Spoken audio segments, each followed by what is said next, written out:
ಎಲ್ಲರಿಗೂ ನಮಸ್ಕಾರ ಸ್ನೇಹಿತರೆ ಕೃಷಿ ಇಲಾಖೆಯಲ್ಲಿ ನೇಮಕಾತಿ ನಡೀತಾ ಇದೆ ನೋಡಿ. ಭಾರತಾದ್ಯಂತ 26,333ಕ್ಕೂ ಅಧಿಕ ಉದ್ಯೋಗಗಳಿಗೆ ನೇಮಕಾತಿ ಹೊಸ ಅಧಿಸೂಚನೆ ಬಿಡುಗಡೆಯಾಗಿದೆ ನೋಡಿ. ಈ ಒಂದು ಹುದ್ದೆಗಳಿಗೆ ಮೇಲ್ ಆ್ಯಂಡ್ ಫೀಮೇಲ್ ಪುರುಷ ಮತ್ತು ಮಹಿಳಾ ಅಭ್ಯರ್ಥಿಗಳು ಇಬ್ಬರು ಅರ್ಜಿಗಳನ್ನು ಸಲ್ಲಿಸಬಹುದು. ಸಂಪೂರ್ಣವಾಗಿ ಸರ್ಕಾರಿ ಉದ್ಯೋಗಗಳು ಹಾಗೆ ಕೇಂದ್ರ ಸರ್ಕಾರಿ ಉದ್ಯೋಗಗಳು ಮತ್ತು ಕಾಯಂ ಉದ್ಯೋಗಗಳಾಗಿರ್ತವೆ ನೋಡಿ. ಇಲಾಖೆ ಕೃಷಿ ಇಲಾಖೆ ಆಗಿರುತ್ತೆ. ಹಾಗೆ ಪೋಸ್ಟ್ ಹೆಸರು ನೋಡಿ, ಕೃಷಿ ಮೇಲ್ವಿಚಾರಕ, ಕ್ಷೇತ್ರ ಅಧಿಕಾರಿ, ಸಹಾಯಕ, ಮಾಸ್ಟರ್ ಮತ್ತು MTS ಹಾಗೂ ತಂತ್ರಜ್ಞ ಈ ಒಂದು ಹುದ್ದೆಗಳಿಗೆ ನೀವು ಆಯ್ಕೆ ಮಾಡಿಕೊಂಡು ಅರ್ಜಿಗಳನ್ನು ಸಲ್ಲಿಸಬಹುದು. ಒಟ್ಟು ಪೋಸ್ಟ್ಗಳು ನೋಡಿ 26,333 ಹುದ್ದೆಗಳಿದ್ದಾವೆ. ಅಪ್ಲಿಕೇಶನ್ ಮೋಡು ಆನ್ಲೈನ್ ಮೋಡ್ ಇರುತ್ತೆ. ಈ ಒಂದು ಅಫಿಷಿಯಲ್ ವೆಬ್ಸೈಟ್ಗೆ ಹೋಗಿ ನೀವು ಆನ್ಲೈನ್ ಮೂಲಕ ಅರ್ಜಿಗಳನ್ನು ಸಲ್ಲಿಸಬೇಕಾಗುತ್ತೆ. ಇದರ ಡೈರೆಕ್ಟ್ ಲಿಂಕನ್ನು ವಿಡಿಯೋ ಡಿಸ್ಕ್ರಿಪ್ಷನ್ ಬಾಕ್ಸಲ್ಲಿ ಕೊಟ್ಟಿರ್ತೀನಿ ನೋಡಿ. ಹಾಗೆ SLC, PUC ಮತ್ತು ಡಿಪ್ಲೊಮಾ ಹಾಗೂ ಯಾವುದೇ ಡಿಗ್ರಿ ಮಾಡ್ಕೊಂಡಿದ್ದರೆ ನೀವು ಈ ಒಂದು ಹುದ್ದೆಗಳಿಗೆ ಅರ್ಜಿಗಳನ್ನು ಸಲ್ಲಿಸಬಹುದಾಗಿರುತ್ತೆ.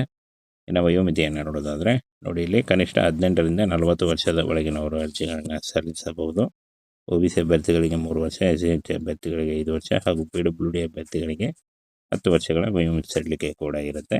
ಇನ್ನು ರಾಷ್ಟ್ರೀಯತೆ, ಅರ್ಜಿದಾರರು ಭಾರತೀಯ ಪ್ರಜೆಗಳಾಗಿರಬೇಕು ಅಂತ ಕೊಟ್ಟಿದ್ದಾರೆ. ಸಂಬಳ ನೋಡಿ, ಪರ್ ಮಂತು 35,000ದಿಂದ 73,000ವರೆಗೂ ಪರ್ ಮಂತ್ ಸ್ಯಾಲ್ರಿ ಆಗಿರುತ್ತೆ. ಹಾಗೆ ಹೆಚ್ಚುವರಿ ಪ್ರಯೋಜನಗಳನ್ನು ಕೂಡ ಇರುತ್ತೆ. TADA ಇರುತ್ತೆ ನೋಡಿ, ತುಟ್ಟಿ ಭತ್ಯೆ ಮತ್ತು ಮನೆ ಬಾಡಿಗೆ ಭತ್ಯೆ ಹಾಗೂ ಇತರೆ ಸರ್ಕಾರಿ ಭತ್ಯೆಗಳಿರ್ತವೆ. ಇನ್ನು ಆಯ್ಕೆ ಪ್ರಕ್ರಿಯೆಯನ್ನು ನೋಡೋದಾದರೆ ಅರ್ಹತೆ ಪಟ್ಟಿ ನೋಡಿ, ಅರ್ಹತೆ ಪಟ್ಟಿ, ದಾಖಲೆ ಪರಿಶೀಲನೆ, ವೈದ್ಯಕೀಯ ಪರೀಕ್ಷೆ ಇರುತ್ತೆ. ಯಾವುದೇ ರೀತಿಯಾದಂಥ ಲಿಖಿತ ಪರೀಕ್ಷೆ ಇರಲ್ಲ ಈ ಒಂದು ಹುದ್ದೆಗಳಿಗೆ. ಆನಂತರ ಪರೀಕ್ಷಾ ಮಾದರಿ ಕೂಡ ಇರುತ್ತೆ ನೋಡಿ, ಆನ್ಲೈನ್ CBT ಅಂದರೆ ಕೆಲವೊಂದು ಆಯ್ಕೆಯಾದಂಥ ಒಂದು ಹುದ್ದೆಗಳಿಗೆ ಮಾತ್ರ CBT ಇರುತ್ತೆ ನೋಡಿ, ಕಂಪ್ಯೂಟರ್ ಬೇಸ್ಡ್ ಟೆಸ್ಟ್ ಇರುತ್ತೆ.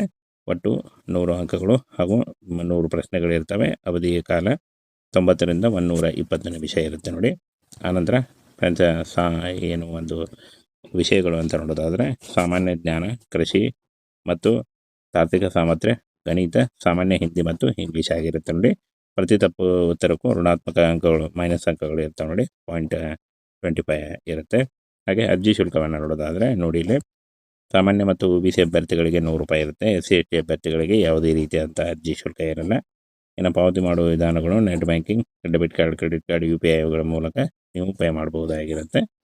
ಹಾಗೆ ಶೈಕ್ಷಣಿಕ ದಾಖಲೆಗಳನ್ನು ನೋಡೋದಾದರೆ ನೋಡಿ, ಇಲ್ಲಿ ಶೈಕ್ಷಣಿಕ ಪ್ರಮಾಣ ಪತ್ರಗಳು ಮತ್ತು ಅಂಕಪಟ್ಟಿಗಳು, ಆಧಾರ್ ಕಾರ್ಡ್ ಮತ್ತು ಮಾನ್ಯ ಗುರುತಿನ ಚೀಟಿ ಹಾಗೂ ಜಾತಿ ಪ್ರಮಾಣ ಪತ್ರ, ನಿವಾಸ ಪ್ರಮಾಣ ಪತ್ರ, ಪಾಸ್ಪೋರ್ಟ್ ಗಾತ್ರದ ಛಾಯಾಚಿತ್ರ ಮತ್ತು ಸಕ್ರಿಯವಾದಂಥ ಮೊಬೈಲ್ ಸಂಖ್ಯೆ ಮತ್ತು ಮೇಲ್ ID ಬೇಕಾಗುತ್ತೆ ನೋಡಿ. ಇಷ್ಟನ್ನು ತೆಗೆದುಕೊಂಡು ನೀವು ಆನ್ಲೈನ್ ಅರ್ಜಿಗಳನ್ನು ಸಲ್ಲಿಸಬೇಕಾಗುತ್ತೆ ನೋಡಿ.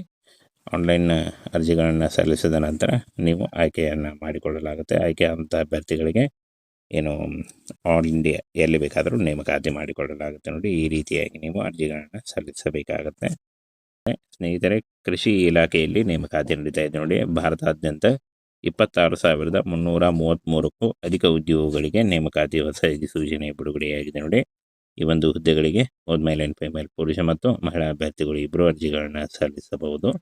ಸಂಪೂರ್ಣವಾಗಿ ಸರ್ಕಾರಿ ಉದ್ಯೋಗಗಳು ಹಾಗೆ ಕೇಂದ್ರ ಸರ್ಕಾರಿ ಉದ್ಯೋಗಗಳು ಮತ್ತು ಕಾಯಂ ಉದ್ಯೋಗಗಳಾಗಿರ್ತವೆ ನೋಡಿ. ಇಲಾಖೆ ಕೃಷಿ ಇಲಾಖೆ ಆಗಿರುತ್ತೆ. ಹಾಗೆ ಪೋಸ್ಟ್ ಹೆಸರು ನೋಡಿ, ಕೃಷಿ ಮೇಲ್ವಿಚಾರಕ, ಕ್ಷೇತ್ರ ಅಧಿಕಾರಿ, ಸಹಾಯಕ, ಮಾಸ್ಟರ್ ಮತ್ತು MTS ಹಾಗೂ ತಂತ್ರಜ್ಞ ಈ ಒಂದು ಹುದ್ದೆಗಳಿಗೆ ನೀವು ಆಯ್ಕೆ ಮಾಡಿಕೊಂಡು ಅರ್ಜಿಗಳನ್ನು ಸಲ್ಲಿಸಬಹುದು. ಒಟ್ಟು ಪೋಸ್ಟ್ಗಳು ನೋಡಿ 26,333 ಹುದ್ದೆಗಳಿದ್ದಾವೆ.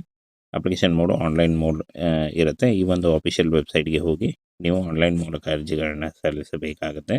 ಇದರ ಡೈರೆಕ್ಟ್ ಲಿಂಕನ್ನು ವಿಡಿಯೋ ಡಿಸ್ಕ್ರಿಪ್ಷನ್ ಬಾಕ್ಸಲ್ಲಿ ಕೊಟ್ಟಿರ್ತೀನಿ ನೋಡಿ. ಹಾಗೆ SLC, PUC ಮತ್ತು ಡಿಪ್ಲೊಮಾ ಹಾಗೂ ಯಾವುದೇ ಡಿಗ್ರಿ ಮಾಡ್ಕೊಂಡಿದ್ದರೆ ನೀವು ಈ ಒಂದು ಹುದ್ದೆಗಳಿಗೆ ಅರ್ಜಿಗಳನ್ನು ಸಲ್ಲಿಸಬಹುದಾಗಿರುತ್ತೆ.